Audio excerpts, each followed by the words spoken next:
Good evening, ladies and gentlemen. Welcome to another edition of TBR, and I'm George Binns.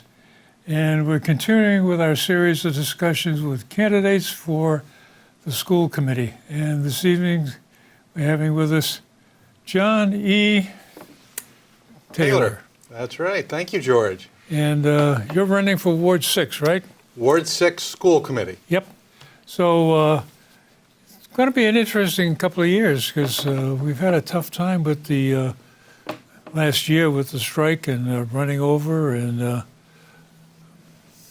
Very I guess disruptive. the question is, and I guess you've been out gathering signatures on your campaign paper. What are the people telling you? What's their impression of what's going on? Well, I want to thank all the people, George, who opened their doors when I knocked. Yeah. And what I heard was that for a lot of people, the strike was very disruptive. Yeah. And caused our community a lot of rift. And they want more communication about what's going on, which speaks to that for them, government is really important, but they want to hear government where they are. Yeah. So is there any particular shortfalling in the system they're concerned about? Any problems that need to be worked on? You know, I think they want to make sure that everything is right in our system. And they're not particularly confident that it is, given that they saw a lot of disruption in the system recently with the strike, as you referenced. Yeah. And we are entering a period, George, as you rightfully referenced, where we're going to see a lot of pressure on our revenues. Almost like, if you will, looking at the genes of the city, right? Yeah. And comparing the pockets and finding out we have nothing in them. So, Yeah, and the mayor just gave a speech a couple of days ago to the city council, essentially saying, hey, we've increased the budget for the school committee several years in a row. And yet, the teachers are just about caught up. The paraprofessionals are starting to get a decent wage. But we got 3 years of relatively calm before the next push for some kind of an increase, because who knows what the economy is going to do. And so in that time period, how do we develop a better relationship between the school committee and the teachers, BTA, the union, and the city in general? I think it is all about communication. Yeah. It's all about communication, and I think it's all about developing community as well, George. We have to develop a stronger community with our BTA, with the school committee, as well as the larger community of Ward 6. They have to know, our neighbors have to know that the school committee is there for them, and they're there to represent our neighbors. Yeah. So that implies you're willing to take phone calls and emails and actually do something about it. Yeah. Yeah. So that's I guess the big part of the game. And when you start to talk about the budget going up and up, there's been some talk around that well, that's not going to be enough. We need to do more. So I guess there's two questions that come out of that. One is, what do you think about an override? Do you think we need one? Or have you enough background in the set of problems to make that kind of decision yet? And the next part of the question really comes down to, so if you have an override, what are you going to do different? Well, I think those are excellent questions that the community does need to ask. Do we need one? You know, obviously the genes are coming out of the wash and there's nothing in the pockets. Yeah.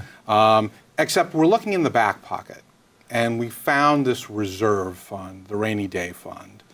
But we are entering a period of constrained resources and future deficits at the city level. So do we need one? I'm not sure about that. We're trying to live within our resources.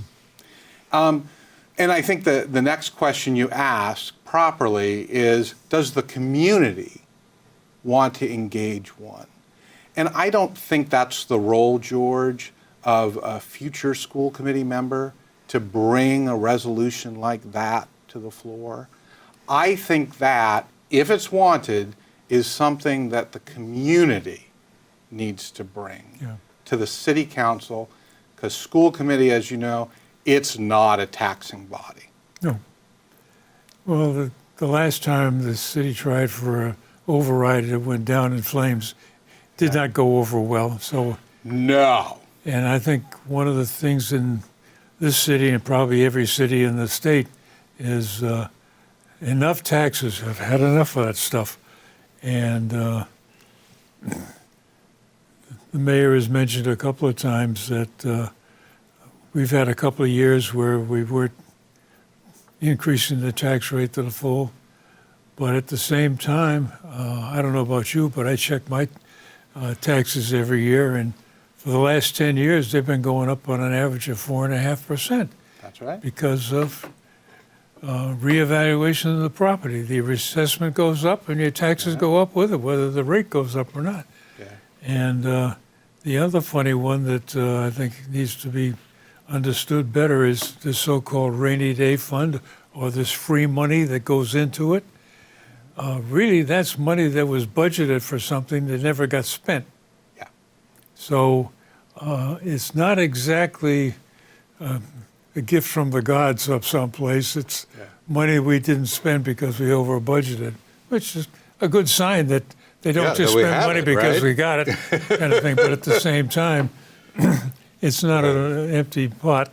It's not the pot of gold at the end of the rainbow kind of thing. And I think you're right, George, to raise that up, because, you know, we cannot have an endless increase in taxes. I looked back at my tax bill, George, and in the early 2000s, it was rising by 15% and 17%. And now, in the later 2000s, in 2025, you know, it continues to rise at that level. And you appropriately referenced in the mid-2000s, we were going up about 4 or 7%. Yeah, well, it depends on your property. Again, it's, you know, how they do that, that's some other magic that I don't understand.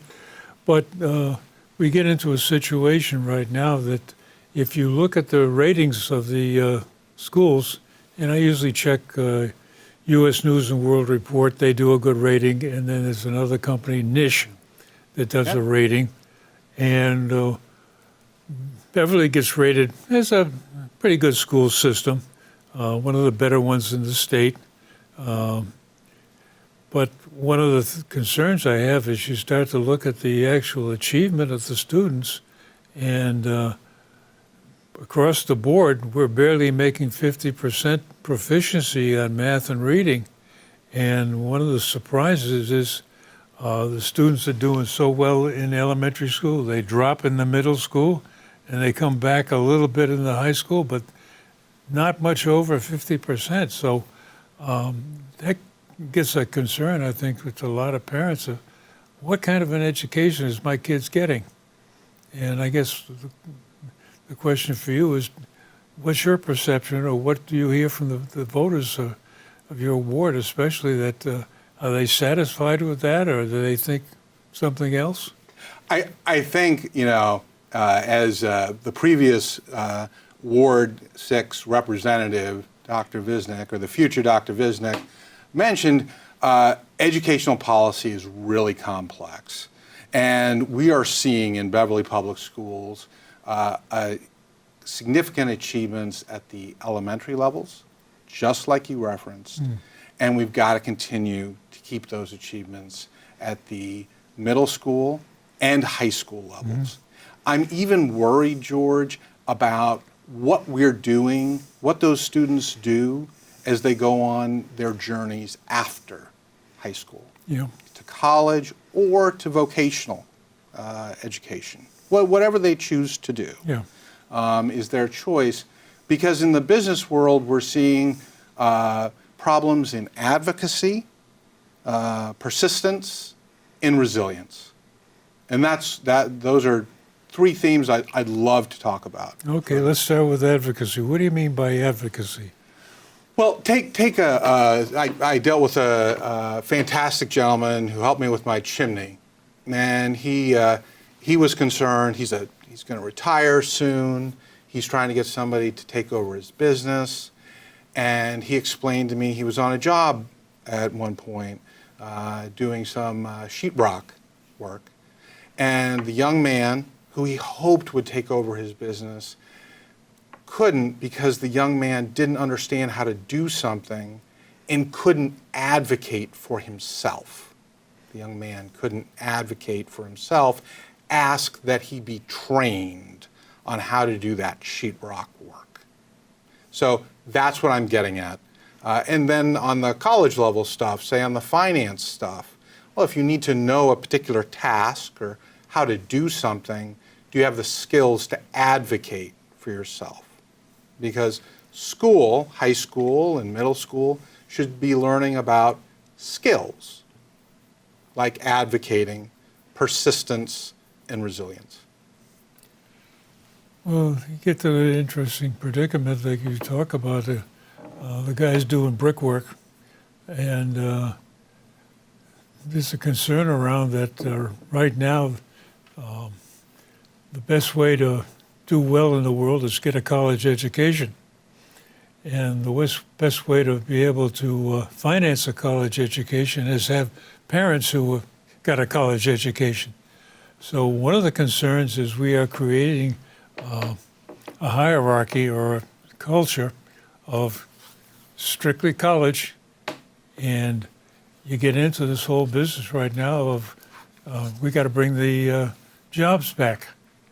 And they're not going to be the same old kind of jobs. They're going to be a different kind of job. And back to your advocacy comment, how do you develop the skills that are necessary in the new world? And it gets to one of my favorites of when we built this high school, that we didn't add on a patent wing like we had on the old high school. Mm-hmm. And there is a need for something other than a college education. And even if we bring the factory jobs back, there are going to be a lot of robots that are going to be a little tricky to maintain and manage. So how would you propose that we do something with what the facilities we've got, the staff, the kind of staff that we got? How do we address this other group of students that have different needs? So I think one of the great stories of that, we recently had a unicorn in Massachusetts. Well, a unicorn in business is just the creation of a business that sells for over $1 billion. Yeah. So this business sold for $1.8 billion in February of 2025.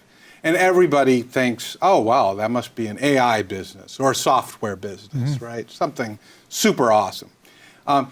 No, this business is a business that picks up your trash and has trucks and does dirty stuff. Yeah. You know, we would traditionally look at it. And one of the kids who started this business, it was started by two brothers. One of the kids went to college, and he decided he wanted to learn all about human resources and accounting. And another one of the brothers decided he wanted to learn about trucking and how to make garbage containers and how to handle people who wanted to get their hands dirty. So you're right, George. We need two prongs of education. And I think what the schools need to do is look at curiosity and encourage kids to explore. I think it's one of my other pet peeves is that when we built the middle school, we pushed the entry point down to the 5th grade. But from my experience, I did a little teaching after I retired, the 4th grade kids are starting to ask good questions in the 4th grade. And you start to get into science and math, and it's something they get into is a little beyond what the average elementary school teacher has been trained for. So you need the specialist teachers to show up there. And to some extent, the school system is trying to meet that need by bringing in STEM teachers or STEM advocates into the elementary system.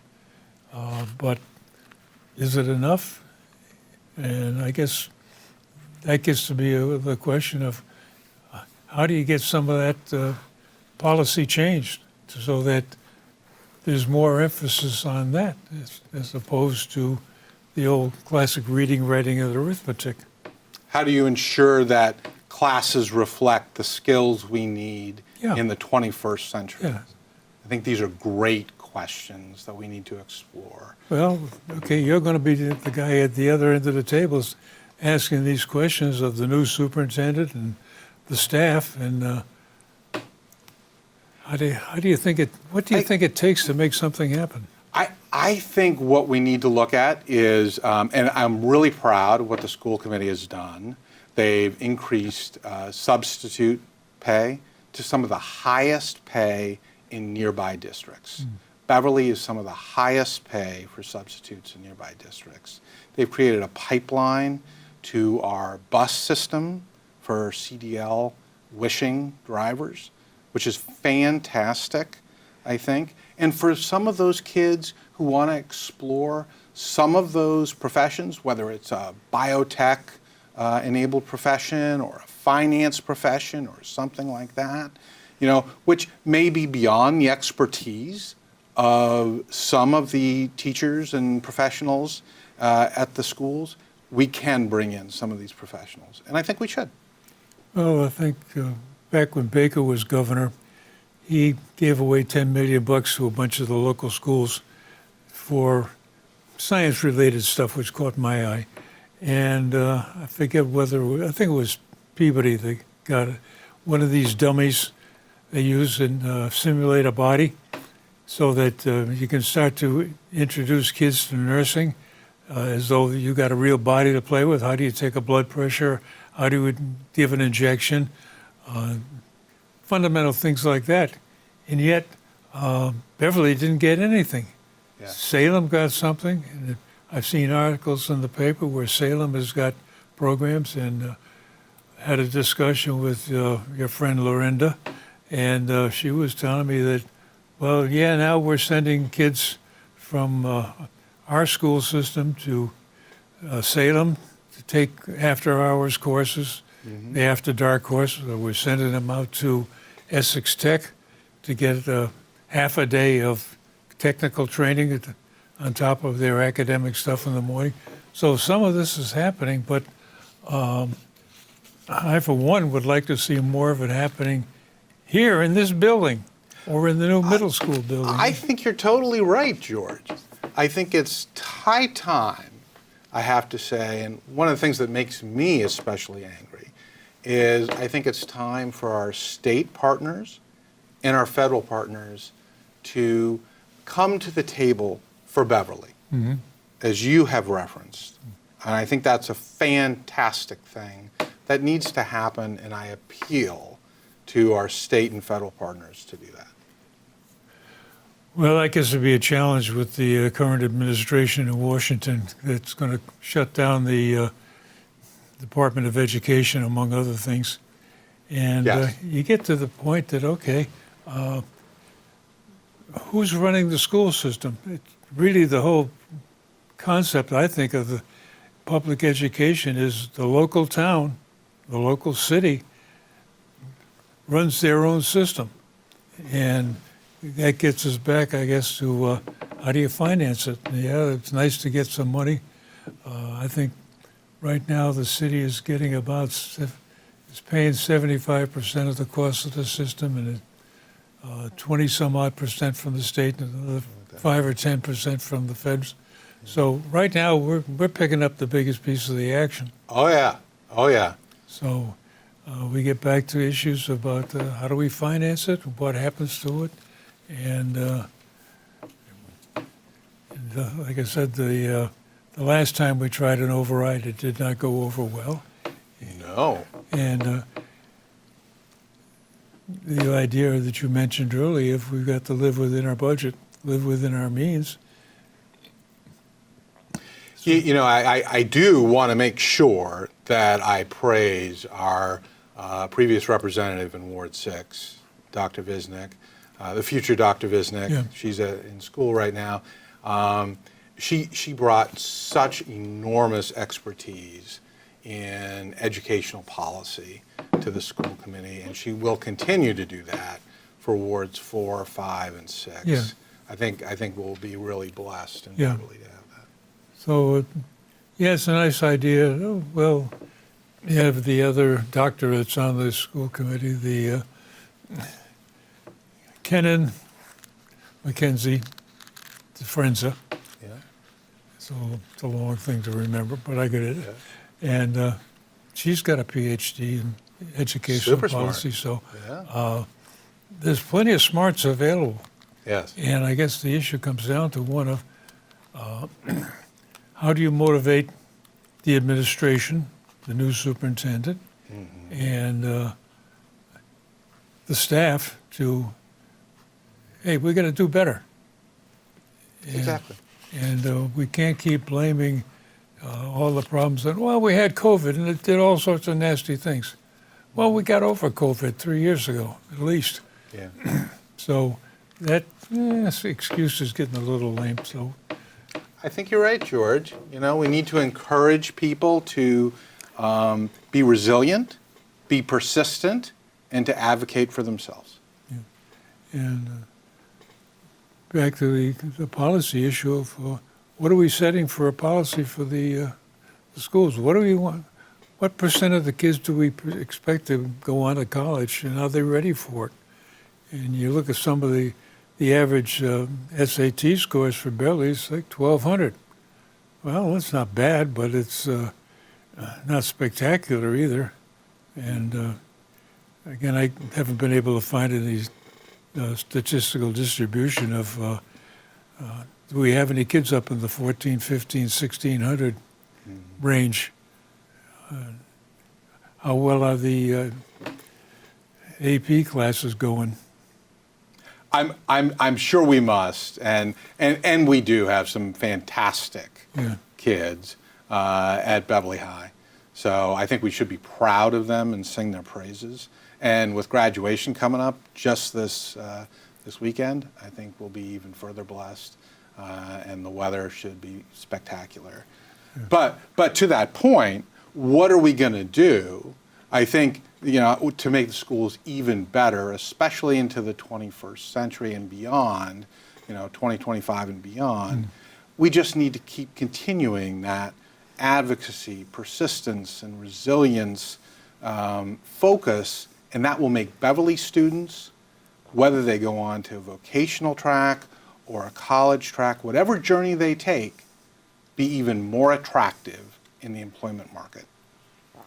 Well, way back when I used to work for a living, we got into a thing with the Army over technical manuals, in that all our tech manuals for line maintenance were written by engineers for engineers. And the average line mechanic, first line maintenance mechanic, had at best a 9th grade reading skill. So we had to go back and redo all the manuals and run them through the STAR program to ensure that, they were readable at the 9th grade level. So that points out one problem of that I mentioned earlier. The reading skills, the reading scores in Bevely are not spectacular, kind of thing. And the other piece of interesting information came out of this is a lot of new car dealers are sending their mechanics back to school to take any course. Why? Yeah. So they learn how to learn, because every year with the new model comes a new maintenance manual, and they've got to learn how to maintain it. So I think this is one of the points that I don't think gets mentioned often enough is you go to school to learn how to learn. Yeah. Because it ain't over the day you walk away with the diploma in your hand. It's just the beginning. Yeah.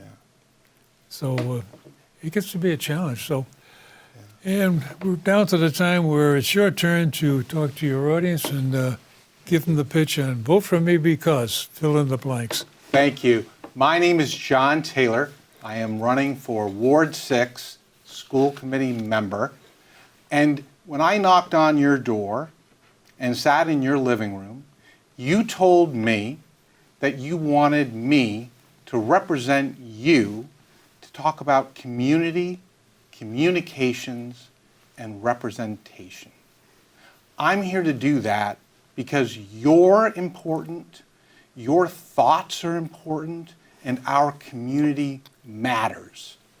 I ask you this election season to please consider voting for me. Thank you so much, and please wonderfully bless Ward 6 and communicate with your neighbor. Thank you. Well, thank you very much for joining us this evening. And ladies and gentlemen, as I mentioned at the end of most of the shows, that my email address shows up at the beginning and the end of the credits. And if you've got a comment, please send me an email. And if you've got a longer statement to make, there's room for you here at the table. And thanks again for watching, and stay tuned. We'll be doing more of these candidate interviews.